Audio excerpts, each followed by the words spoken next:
সম্প্রতি ভারত ও পাকিস্তানের মধ্যে সংঘর্ষ পরিস্থিতি পারমাণবিক যুদ্ধের আশঙ্কাকে আবারও সামনে নিয়ে এসেছে।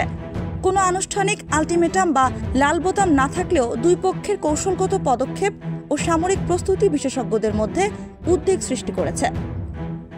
গত সপ্তাহে দুই দেশের মধ্যে উত্তেজনা তুঙ্গে ওঠে।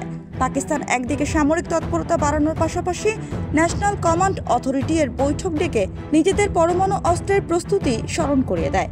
যদিও এটি প্রতীকী না কৌশলগত ছিল সে বিষয়ে নিশ্চিত হওয়া যায়নি। যুক্তরাষ্ট্রের মধ্যস্থতায় সংঘর্ষ থেমে গেলেও এই পর্বটি আবারও স্মরণ করে দিয়েছে যে ভারত পাকিস্তান সীমান্তের যে কোনো সংঘাত কত দ্রুত পারমাণবিক বিপর্যয়ের দিকে যেতে পারে। বিশ্লেষকরা বলছেন এই পরিস্থিতি অবিকল 2019 সালের একটি বৈজ্ঞানিক গবেষণার সঙ্গে মিলে যায়, যেখানে 2025 সালে এমন একটি সংঘর্ষের আশঙ্কা করা হয়েছিল।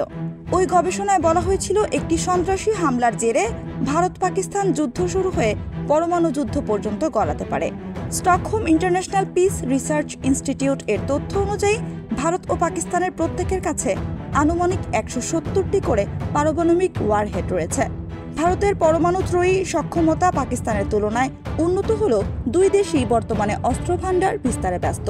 বিশেষজ্ঞরা মনে করছেন ভারত ও পাকিস্তানের মধ্যে কোনো পক্ষই প্রথম পারমাণবিক হামলার মাধ্যমে হিরোশিমার পরবর্তী ইতিহাসে নিজেদের চিহ্নিত করতে চায় না।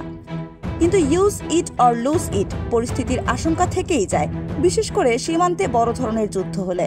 2019 ও 2022 সালে দুটি গুরুত্বপূর্ণ ঘটনা, একটিতে পারমাণবিক উত্তেজনা এবং অন্যটিতে ভারতের ভুলবশত ক্ষেপণাস্ত্র নিক্ষেপ দেখিয়েছে প্রযুক্তিগত বা মানবিক ভুলে বড় বিপর্যয় ঘটতে পারে। সাম্প্রতিক সংঘর্ষে যুদ্ধবিরতি কার্যকর হলেও ভারত পাকিস্তান সম্পর্কের ভঙ্গুরতা আবারও সামনে এসেছে। উভয় দেশ এখনো পর্যন্ত দায়িত্বশীলতার পরিচয় দিয়ে পারমাণবিক সংঘাত এড়াতে পেরেছে। তবে অস্ত্র প্রতিযোগিতা ও কৌশলগত অনিশ্চয়তা ভবিষ্যতের জন্য গভীর উদ্বেগ তৈরি করছে।